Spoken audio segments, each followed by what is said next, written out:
Most congressional campaigns begin in a hotel ballroom with a polite speech and a chicken dinner, if you're lucky. Oliver Larkin launched his standing in the mud outside of a detention center nicknamed Alligator Alcatraz. He was 45 miles west of Miami. He was surrounded by sawgrass and sweltering heat. And that singular choice of how he chose to launch his campaign defines the friction in Florida's 23rd congressional district. The incumbent of that district, Jared Moskowitz, dominates the national cable news circuit and fights the party's battles from a television studio. Larkin, however, is betting his career on the opposite approach. He believes the voters are tired of celebrity. He thinks what they are hungry for is presence. He is a labor organizer running on a $25 minimum wage in a swing district that most strategists have just written off as a sure loss for the Democrats, or any Democrat that looks like him, one that isn't Jared Moskowitz, one that isn't friendly with Ron DeSantis. He is testing the theory that an insurgent with zero corporate backing can still break through the institutional concrete on a platform of ecology as economy. And we are about to find out if he is right. Here is Oliver Larkin. All right. I'm here with Oliver Larkin, everybody. Thank you so much for coming on to Corncast, by the way, as part of the 50 Progressive Challenger series. And before we get into the specifics of the district and your platform, Oliver, I actually want to start by doing the same thing I've done with all of my other conversations so far, which is I want to give you the space to set the stage on your own terms. I would like you to take up to 5 minutes uninterrupted to tell us who you are, why you entered this race right now, and also what you see as the stakes for Florida's 23rd. Yeah, so my name is Oliver Larkin. I'm a 33-year-old first-time candidate. I've never run for anything before, not even student council. But I decided to step forward and run in this race in the district where I grew up. I moved to Fort Lauderdale in 1996 when my dad retired from the military. And that was really the pathway to establish a good life for us. My dad was able to get his college education through the Army ROTC, did his service, retired. We moved to South Florida. And I really grew up seeing Florida as really a great place to live. It was still pretty affordable when my family moved here. It had not been really built out yet or developed to the degree that it is today. And that really established for me a strong sense of public service that if you give something to this country, something good will come back to you. And that's really the belief that I had for a very long time. But when I matured and got older, I started to see the ways that that was not true for everybody. And I remember being 16 years old when Barack Obama was running for president the first time is really the first time I felt really politically engaged and grabbed by a message of universality, of really building a national healthcare system, of building a national public transportation system, really feeling like we were on this upward arc and upward trajectory of where the nation was heading from the civil rights movement to electing the first black president. And I was proud to be canvassing and volunteering for Barack Obama before I was even eligible to vote. But that really shortly thereafter took me into climate action and witnessing things like the Deepwater Horizon BP oil spill and getting involved with my high school's carbon committee and looking into fossil fuel divestment from campus and university endowments. That really brought me on a political path that I think clashed with what our elected governor at the time, Rick Scott, was doing in banning terms like climate change. I grew up in a coastal community. Fort Lauderdale has more miles of navigable waterways than any other community in the country. And so for me, sea level rise is not an abstraction. It is seeing brackish water come up through the sewer grates when it's sunny outside. And to me, having a governor just ignore that was complete insanity to me. And so that really brought me on a path right as I was graduating from college in the spring of 2015 to really say, okay, I need to dive in fully, take some responsibility for myself, and educate myself on what our political choices are. And around that time, Bernie Sanders was announcing his first campaign for president. I played 7 semesters of college football, and because I had all this time on my hands in my last semester, I got a job at our on-campus restaurant as a line cook making the federal minimum wage. When I saw Bernie Sanders talking about free college tuition and Medicare for all and raising the minimum wage to $15, to me, that was a direct impact of that's more money in my pocket. That's less student loan debt that I have to have. And so I was so inspired by that that I actually quit my job and I drove to New Hampshire to the one field office that the Sanders campaign had opened. in the hopes of getting a job. And so I showed up there. I started volunteering. I stayed with a friend from high school and his parents, an hour away from the office. And I just kept showing up until they hired me as an intern and as a field organizer. And that really put me on a path. I think the motivation that I had to go up to New Hampshire was I was consuming so much political content about the Sanders campaign. And the school that I went to in Tennessee, not exactly a priority state for early campaign volunteering, and I was consuming so much content at a time when Sanders was down 50, 60 points in the polls to Hillary Clinton. And this realization came about where I said, if I'm consuming this much news and content and wanting to learn more, if I'm not willing to go to New Hampshire and actually spread that message and talk to other people about why I'm so passionate, then this campaign isn't going to go anywhere. And so my story is not unique. Many, many people had that same impulse to go to Iowa, to go to New Hampshire, South Carolina, or Nevada. And I thought that maybe this would be a one-off, that I would work on this campaign and then go back to quote unquote real life, but that's not how it happened. And so after the Sanders campaign, I unionized my workplace with the Communication Workers of America, really was on the forefront of establishing unionization in the political campaign industry. The company I worked at, Revolution Messaging, in 2018, we unionized with the communication workers. It was part of a campaign effort that also included the Campaign Workers Guild, which I was an original signatory on the letter establishing CWG. That culminated in Bernie 2020 being unionized, in the DCCC, in the DNC being unionized, even Biden Harris in 2024 being unionized, and really holding this party's feet to the fire of, if you're going to talk about good jobs, if you're going to talk about the American dream, live that, be that for your employees, for the people who are devoting 60, 70, 80-hour weeks of their lives to elect people with some hope of establishing some change. And so witnessing all of that at the same time of seeing our Congressman Jared Moskowitz really not doing what we would expect of even a normal Democrat, but consistently working with the Republican Party, and then watching that coincide with the really decline in our state and Republican extremists getting more and more power, I decided that it was time for me to step up and do something differently. I went to New Hampshire 10 years ago to work on the Sanders campaign, and I decided that this was the right time to stand up for my hometown, for my community, and give us a different choice for better representation in Congress. Yeah, I know that you kicked off your campaign with a direct action protest, which, honestly, hell yeah. And I know that you come from a background of labor organizing because I have to do my homework. And right now, I think that we see a lot of people who are feeling like that the most effective resistance is happening at the state or the local level, because Congress is ineffective, right? I mean, like at the same time that we have things like the entire state of Minnesota being completely occupied by ICE, we have Chuck Schumer and Hakeem Jeffries saying, "Oh, well, the idea of not funding ICE is out of the question."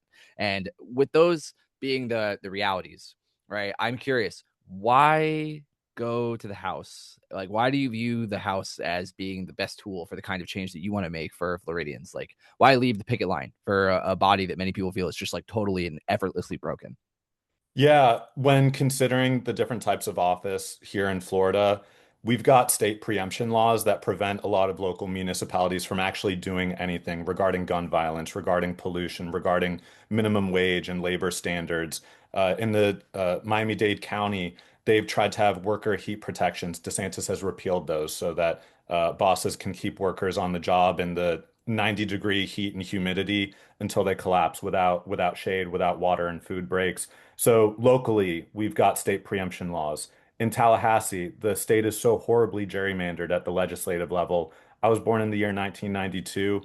Since then, I believe 26 years out of the last 34 have had complete unified GOP control, uninterrupted since really the late 1990s. Right now in the House, and the Florida legislative session just began this week, there are more than 80 Republicans in the Florida House compared to just 30 something Democrats. I believe it's a 27-11 split in Republicans' favor in the Florida Senate.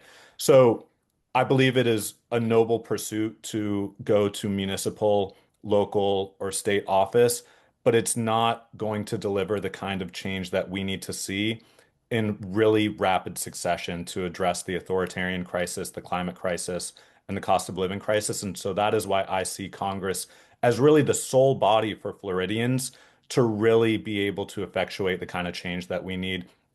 that will crack that nut of Republican gerrymandering and repeal a lot of the, I grew up listening to conservatives, and I come from a conservative household, and the saying that the best government is the most local, it's the closest to you. And that's just completely gone by the wayside with the state preemption laws of local ordinances.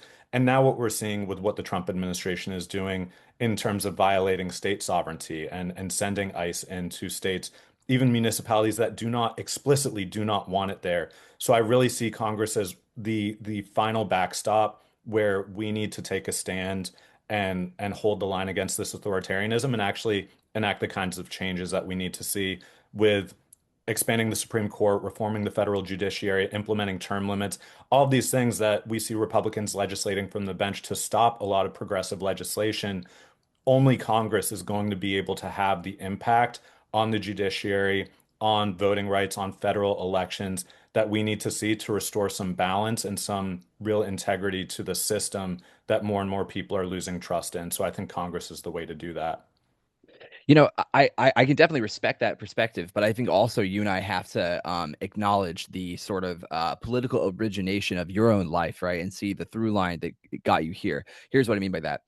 I think that one thing that characterizes the progressive voting base in the United States currently is a sense of malaise. This idea of like, okay, well, establishment Democrats clearly do not care if we die. They have no interest in actually trying to be an opposition party. And progressives that are in any seat of power at the federal level have not really been able to get necessarily the sort of landmark legislation that a lot of them wanted to get through the finish line, right? Like I think of the squad as being sort of acolytes of Sanders' 2016 campaign and capturing his spirit. And a lot of them got primaried out. They got crushed inside of the House, like somewhat into irrelevancy, or they got kind of captured by the same party that I think a lot of them would otherwise say that they really opposed the allegiance to process for. And so the question that I have for you is why should voters who do want to hear who do want to see, I'm sorry, those kinds of progressive changes like a $25 minimum wage and an establishment of a Green New Deal in South Florida, like why should they believe that you're actually going to be able to move the needle within the party when the party just doesn't seem that interested in listening to progressives when they're in the House? Yeah, I think a real qualitative difference between our campaign and some of the squad members that you mentioned is that I'm really running a campaign that is viable, that is winnable in a competitive general election seat. Typically, when we've seen progressives elected, it's been in these deep blue seats, and their aspirations, our aspirations, are cast off as this is just what liberal New York City wants, or this is just what liberal San Francisco wants. If we're able to prove with this election that this is a viable platform for progressives to run on and win in competitive general election seats, I think it will open the floodgates to see more progressive change, particularly as we go into the 2028 presidential election, when there's going to be discipline within the party to have a nominee moderate for those swing states that Kamala Harris lost all seven of last time with very moderate policies. If we're able to win this race and have a proof of concept that Medicare for all, a $25 minimum wage, universal childcare are winning policies in a swing seat, then this is a platform that we can run on anywhere in the country. And I think that is going to enormously change the character of the party and the types of people who decide to run in elections if we're able to establish that viability does not begin and end with moderation and centrism. It begins and ends with the policies that the majority of the American people want to see. So I know I'm going to be called a radical, but I don't think it's radical when overwhelming majorities of people want to see paid family and medical leave, want universal health care. And so I think we have a real opportunity in this race to really change the narrative across the country and show that this is not something that is just restricted to the quote unquote deep blue areas. One of the things that I really appreciate about your campaign's messaging is your focus on environmentalism. And I mean, I've held for a long time that I think environmentalism is honest to God, like one of the it should be like one of the golden gates that like the Democratic Party like pushes full throttle to, because like when the environment starts collapsing, then everything else stops mattering. It's like the old saying that when you're healthy, you don't really think about being unhealthy, but when you're unhealthy, all you can think about is becoming healthy again. And I really enjoy reading the stuff I could find about your vision for a Green New Deal that's localized to South Florida. I want you to, one, tell my audience like what that really means in practice. But the second part of my question is, I want you to try and explain like how a family in Fort Lauderdale feels the economic benefit of a Green New Deal being passed in South Florida, like by the end of your first term in Congress. Like what actually feels different to them if that could get passed. Yeah, I think specific to South Florida and some of the conditions that we're experiencing here with our deteriorating climate and environment, it has a direct impact on the economy. I say that in South Florida, our environment is our economy because we are a tourism hub. We have the privilege of not having a state income tax because we have a tourism tax, and so many people from across the country, across the world come here, and they come here to paddleboard and kayak with our manatees and scuba dive and snorkel on our coral reefs and visit the Everglades on airboat rides and go to the beaches that are suffering from erosion and coastal catastrophe with rising sea levels. So every small business in the marine industry, the charter fishing companies, the fishing guides and paddleboard rental companies, and even the beachside and waterside restaurants, they all depend on having a healthy and productive environment so that people want to come here and want to live here. So I would say that we really feel that impact. It's not just the recreation and pleasure, it's also having coral reefs to be a buffer against hurricanes. Coral reefs, mangroves, the restoration of the flow of the Everglades down to Florida Bay, where we're seeing seagrass die off, and that's affecting again. There are hundreds of thousands of jobs in the marine industry in South Florida that are impacted by a deteriorating climate. And I've been very dismayed to see over the years Republicans like Ron DeSantis and Brian Mast get actual endorsements from environmental groups because the Democratic Party has lacked a real message to talk about what the impact of environmental change and climate change is. And so for the impact on our district and what people will actually see and perceive differently, I believe it is a massive expansion of public transportation with things like the Tri-Rail and Brightline, which are right now currently really struggling financially. Tri-Rail because the state is defunding it, Brightline because it's the only privatized high-speed passenger rail system in the country that's invested in by Rick Scott and it's not profitable. While people here are sitting in traffic for hours every day, we have a district where 97% of the people do not walk, bike, or take public transportation to work. They drive. And that has an impact on their financial situation. It's more expensive than ever to own a car. You can have buses in any part of the country. If people take the bus to school, there's no reason why we cannot have the rapid deployment of clean electric buses to increase public transportation to take cars off of the road. And that's going to save people time on their commutes. It's going to make the streets safer. In Fort Lauderdale, it is the most dangerous city in the country for pedestrians. And so when we really think about transforming our community under a Green New Deal to provide more shade, more tree canopy, to lower temperatures, it's hot as hell down here. It is hotter than it used to be when I was growing up. People notice that, perceive it, and that has real deteriorating health effects with people suffering from heat stroke, people, especially our unhoused population, who are under persecution by a state government apparatus that is making it illegal to be outside if you do not have shelter. So I think really increasing our affordable housing stock, really making it so that rent is cheaper, that property insurance is resolved with a national property insurance solution because our state government ignores property insurance. They're trying to repeal the property tax right now instead. But if you look across the country, in South Florida, it is hurricanes, it is flooding.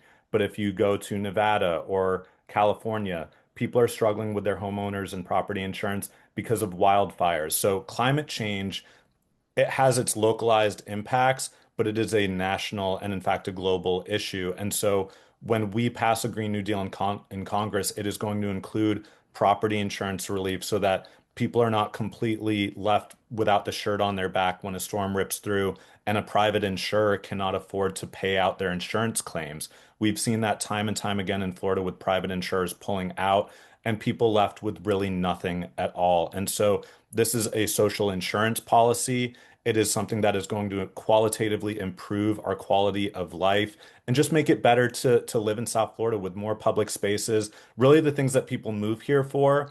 You shouldn't have to go pay $5 at a coffee shop to be able to sit outside somewhere that's not your home. You should be able to have access to public parks, to public waterways. I think that's something that is going to make people happier, and it's also going to solve a lot of the crises that we're seeing right now with the impacts climate change is having on South Florida. Here's my question. I don't think I think that what you're saying is wonderful, and I think it's common sense.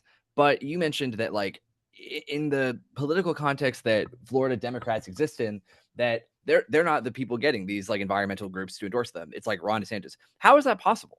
And I asked that like seriously to you to inform my audience about like maybe what the political context of Florida politics is like, because to me that's insane because Ron DeSantis is literally a climate change denialist from what I understand. Like he doesn't really seem to believe in it, or at least he doesn't publicly orient his politics in such a way that would suggest he does. So how is it even possible that the wires are so crossed? Have Democrats in Florida just like totally given up the environmental message? Like what is it? I would say, relating specifically to our congressman, he's taken corporate PAC money from Chevron. He's taken corporate PAC money from Florida Power and Light, which is our private energy utility that just raised rates on Floridians by $7 billion. And so I think people are not seeing a Democratic Party that stands up against the entrenched corporate interests because it is a corporate backed party.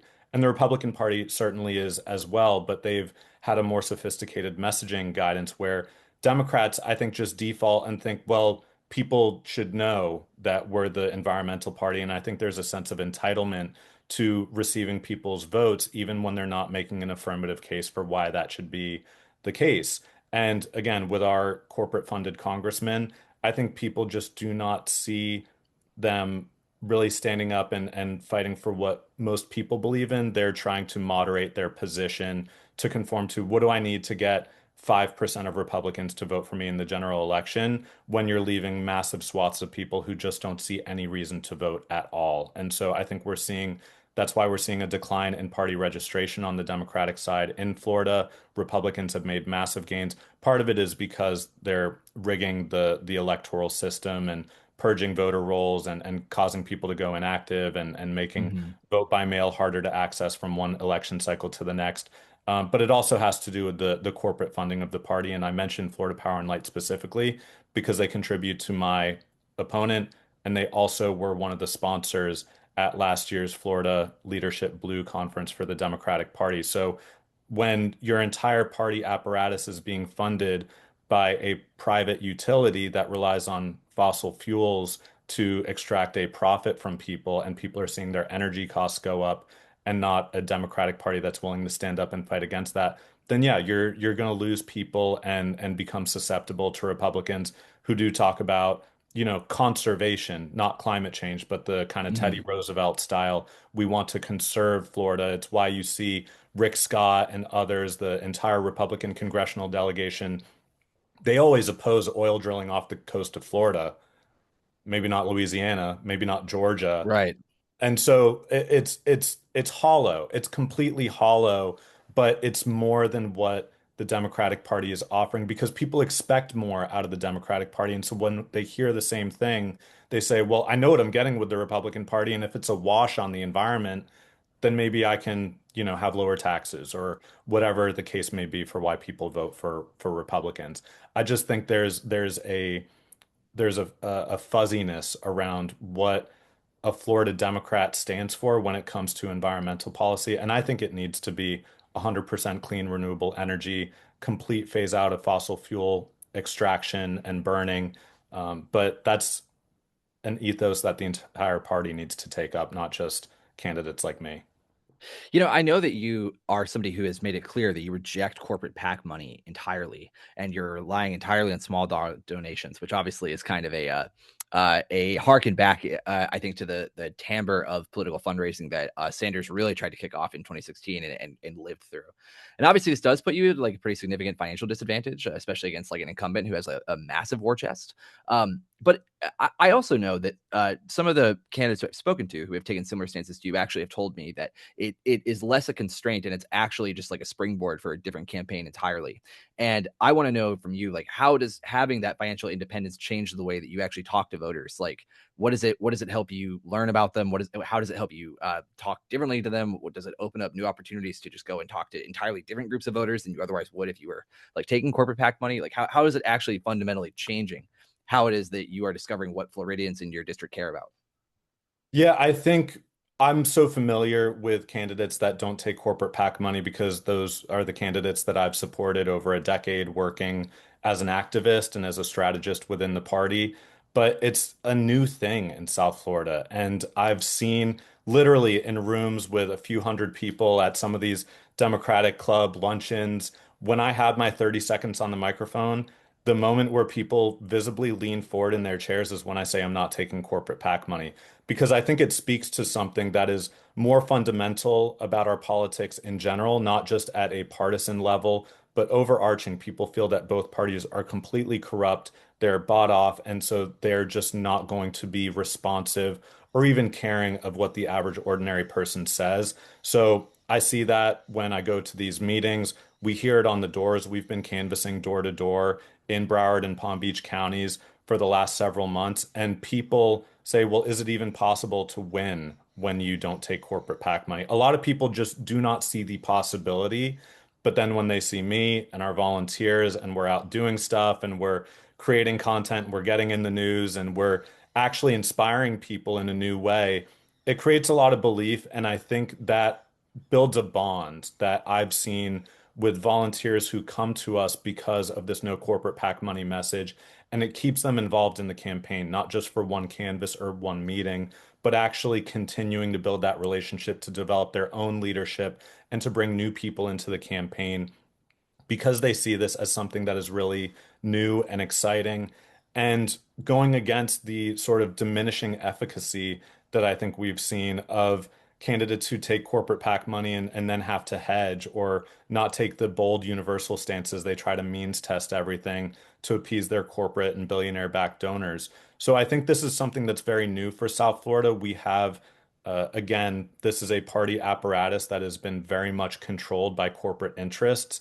And so people just have kind of taken for granted, well, this is something for other parts of the country, not for us. But then when they see me campaigning without corporate PAC money and taking it really seriously and building a movement, it inspires people. And so I think that has been probably the thing that gives me the most optimism about what we're building here, that it is actually sustainable and it's going to help us win this race. And it's also going to help establish the viability for other candidates and campaigns to follow in our path and take this no corporate PAC money stance because there are also increasingly new ways to reach donor audiences, to reach small dollar donors without taking away from the other organizing stuff. It's just part of building that perception and building that awareness through uh, reaching new audiences, particularly online.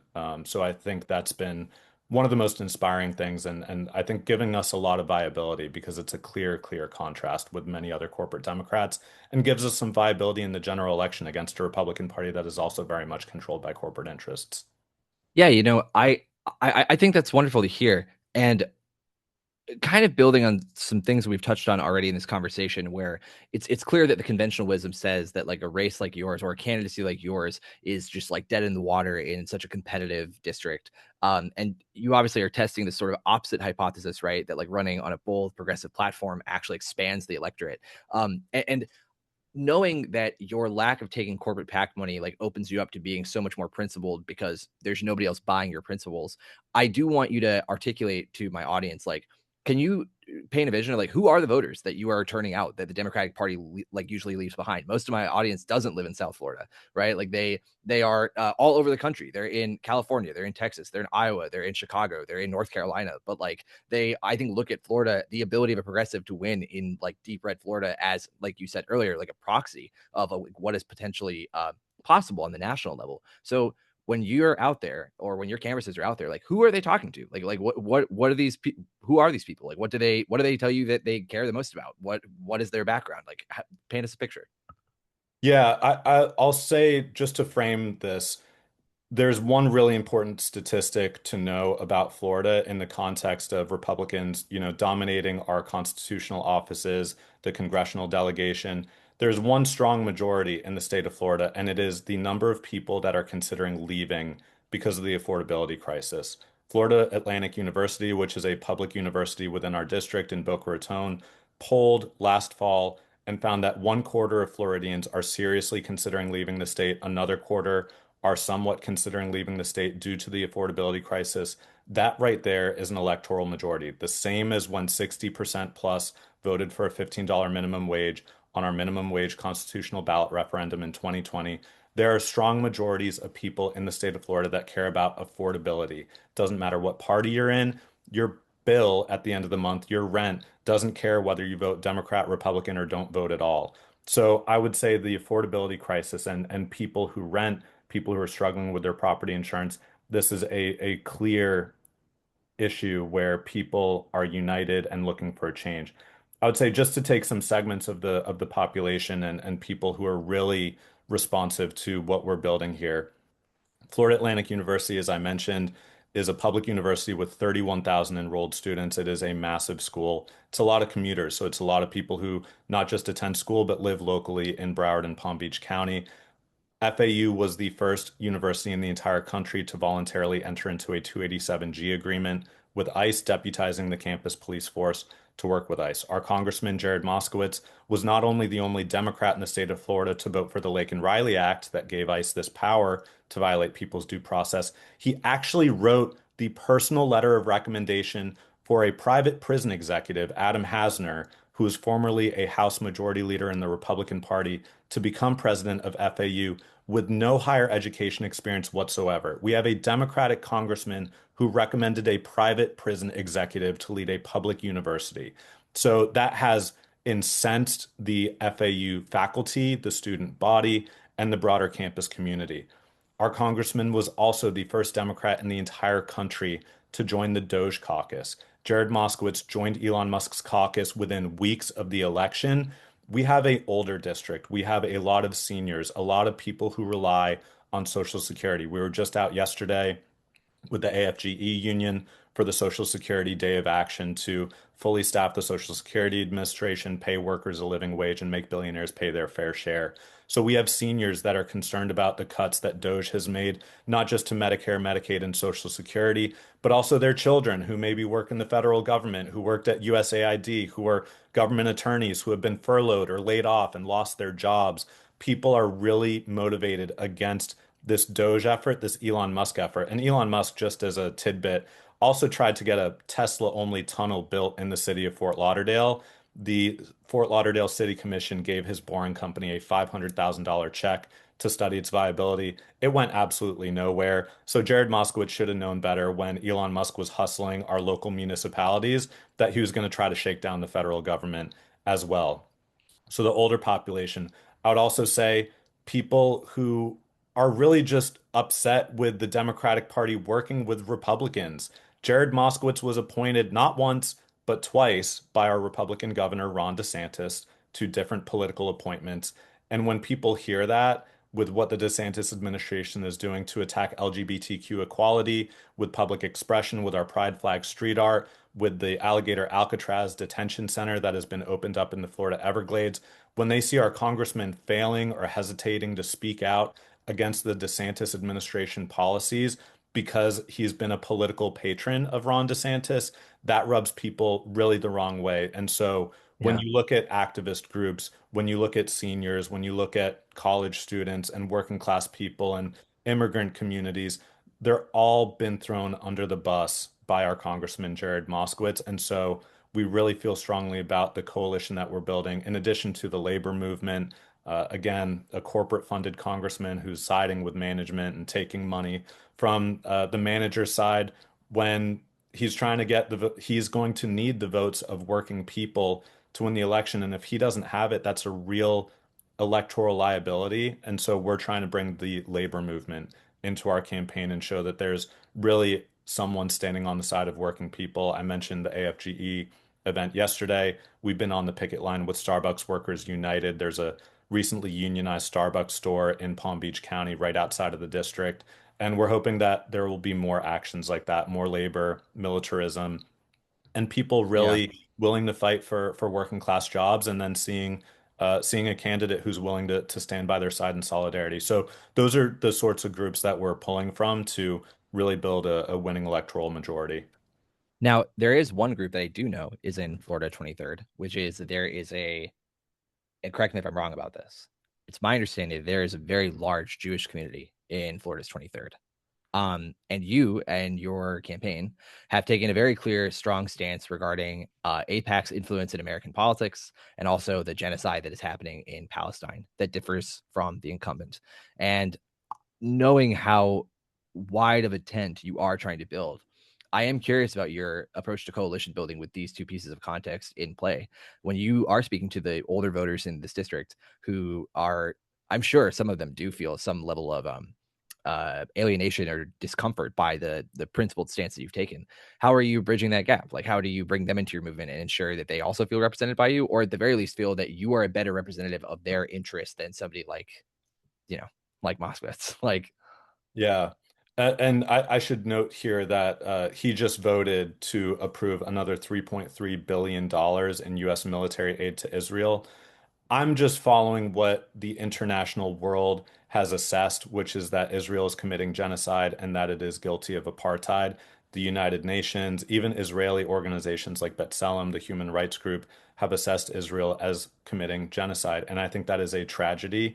It puts Jewish Americans in our district in danger when people see Israel acting with no regard for international law, and when the United States is violating our own laws, including the Leahy Law, which prohibits the funding of military aid to countries that are guilty of committing war crimes, including genocide. So we're in violation of our own laws and of international law.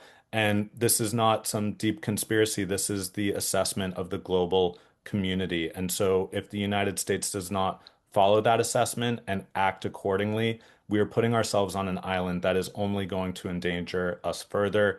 And we see the far right very cynically taking the genocide that is occurring to insert their own anti-Semitism into what should be a principled stance for peace and for humanity. I would also add that AIPAC, the organization that has endorsed 109 insurrectionist Republicans in the 2022 midterms after they voted to overturn the election, AIPAC does not care about democracy. It is not only about what is going on in Palestine, it is about what is going on right here with our democracy, where they are supporting an extremist Republican Party that is attacking our civil liberties, that is attacking our voting rights, and that is undermining the very foundation of our constitutional freedoms. And so I see AIPAC as a clear and present danger to American democracy.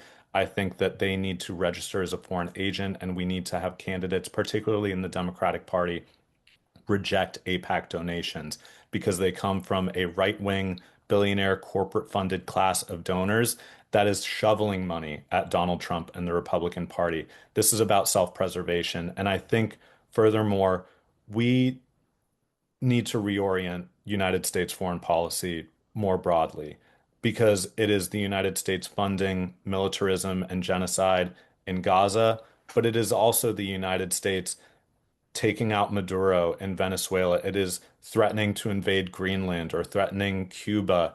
The United States has been acting as a rogue actor internationally, and that has really been in lockstep with Israel because it's not just Israel having a war in Gaza, it is bombing Yemen, it is bombing Syria, it is bombing Qatar, it is bombing Iran, it is acting out in increasingly unpredictable ways, all in the context of Benjamin Netanyahu facing criminal indictment in his own country and stonewalling the Israeli judiciary. He's got convicted terrorists like Itamar Ben-Gvir in his cabinet. I do not see how the representative for the community of Parkland can hold up an Israeli government that includes someone like Ben-Gvir, who idolized Baruch Goldstein, who had a mass shooting murdering 29 Palestinians in 1994.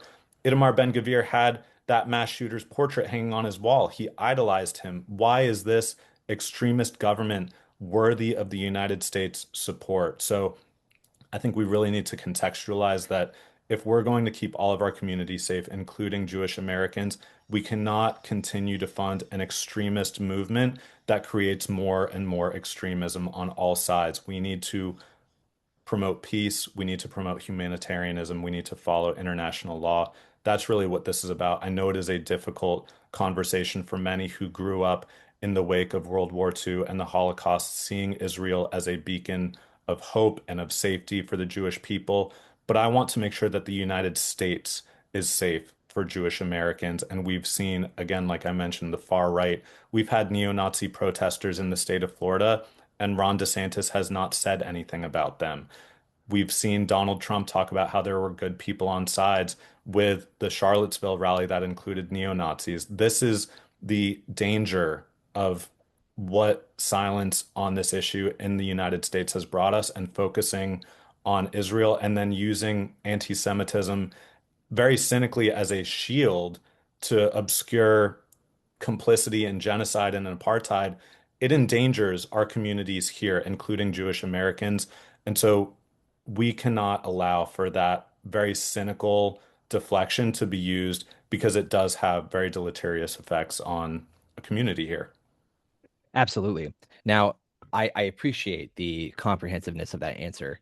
And knowing that we only have a couple of minutes left together, I want to actually end our time with us looking forward. I want you to imagine with me that it is the year 2036. So at that point, maybe you have served for like 5 terms in Congress. And I want you to try and paint a picture to my audience about what is like tangibly different in the life of a child in South Florida 10 years from now, assuming that you, and especially if other progressives like you, were to win. And I don't really want to hear policy names. I mean, policy names are too easy to abstract. Like I want you to be like specific and like visceral. Like what is different about like a child's life, like a 10-year-old who is alive in 2036 in your district? Yeah, I in 2036, a child living in our district has a teacher who is making an adequate wage that is not trying to take from their own paycheck to fund our schools. Families will be able to get from South Florida to Tallahassee or Orlando to visit their children in school, or to have their children come home for the weekend for dollars a trip, not wasting hundreds of dollars on expensive flights or private transportation. You can have mobility in Florida for very cheap, for just dollars at a time, if it's not fully free, with highly available, rapid public transportation. We have an environment that is bringing down the temperature. It is making our cities and our communities more comfortable to live in, where you can go to the park and enjoy public third spaces. You can enjoy our environment. Our reefs have been restored. The seagrass in Florida Bay has regrown. The deaths of manatees have been reversed. They have habitat. The biodiversity, flora and fauna in South Florida is stronger than it has been in generations. And that has brought more tourism to our community. There's a more abundance of affordable housing. People are paying 25 or 30% of their income towards housing rather than 50 or 60%. People are able to save thousands of dollars more each year to eventually have home ownership. We've seen home ownership increase in this decade. Between now and 2036, young people are having families. Those 10-year-olds that are alive in 2036, it's because their parents right now saw the effect and felt the impact of our policies for, I'm not going to name them, but they Yeah. create the conditions for those families to exist in 10 years, because there right now so many people who are delaying having kids or delaying buying a home because they don't think they can afford it. In 2036, they have the home they live in. They have the children that they wanted to raise and nourish for the next generation. And that really leads to more happiness. And I think the decline that we've seen in recent years of the United States on the Global Happiness Index, we've turned that around in 2036. People are happier. Our communities are more cohesive. People have more free time to enjoy art, music, culture, sports. Parents can afford to go with their kids to their little league practices because both mom and dad are not just working all of the time. There is time for pleasure, for recreation, and that brings, I think, just happiness and really, what is the American dream if not being happy with your life and feeling like your dreams, your wishes have been fulfilled, or that you have a pathway to fulfill those dreams and wishes. If you want to go on a vacation, if you want to have a wonderful new experience or take a new risk with your job, or start a new job because we have universal health care and people can be entrepreneurial. In 10 years, we'll have far more new small businesses and entrepreneurs who've been able to take those risks. And that really has brought our economy back to support more small businesses.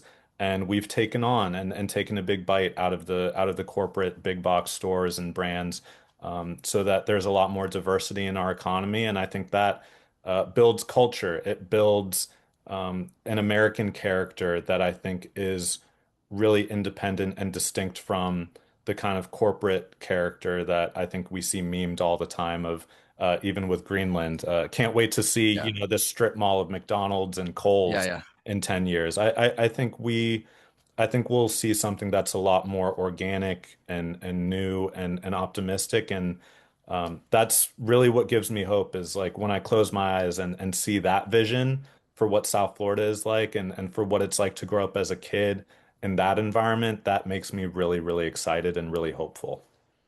Oh, absolutely. Absolutely wonderful. Oliver, before you go, is there anything last that you want to plug? Is there anything that you want to promote before I let you go? Yeah, I would love to have people join our mailing list, www.oliverforcongress.com. And as we've talked about, I'm not taking any corporate PAC money. So oliverforcongress.com/donate. We need all of the help that we can get to build our resources so that we can continue the canvassing and having events and building a movement that is not only going to change South Florida, but it's going to change the country in collaboration with many of the other amazing candidates that you've had on your show, and just really appreciative for the time and meeting you. This has been a wonderful conversation, and I hope we can do it again. Oh, absolutely. Oliver Larkin for Congress, everybody. Thank you. I think this interview was a home run for Oliver Larkin. I was deeply impressed by the whole thing. The interview proves something that I think is pretty terrifying for the Democratic political establishment, who for the most part has just like given up on Florida.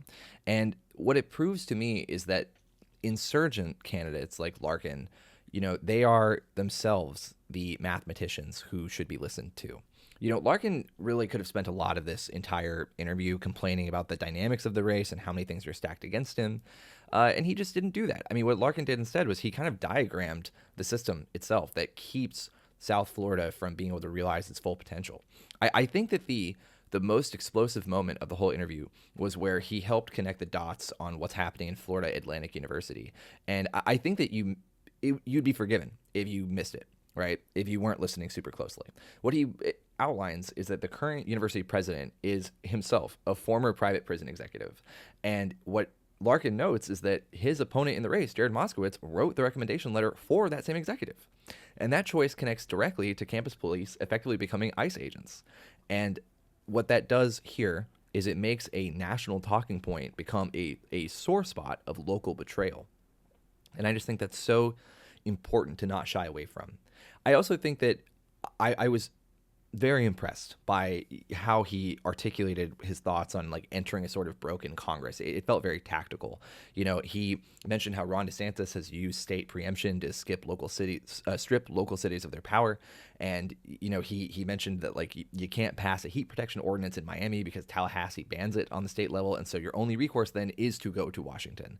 And I think that that's very fair. And I've heard similar remarks from other candidates who are in similarly very disadvantaged states where state power has actually been really ripped away from them, or rather given away. And I was also glad to just hear him directly call out the Doge Caucus. Like, I was very glad to have him point out that Moskowitz was the first Democrat to join Elon Musk's efficiency group.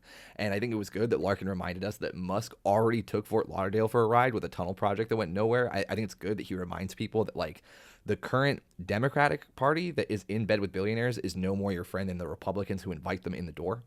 And I also thought it was pretty masterful, honestly, that on the third rail of Florida politics, which itself is Israel, like Larkin just did not blink at all. I mean, the argument that he gave was that unconditional support for the current right-wing government in Tel Aviv actively endangers Jewish Americans here. That is a high wire act in District 23, and I thought that he, traversed it very well, and I also agree with him. And, I think it's unfortunate that the interview went so well, because what it proves to me is that, I think that the establishment would love for people like Larkin to lose. They would breathe a sigh of relief.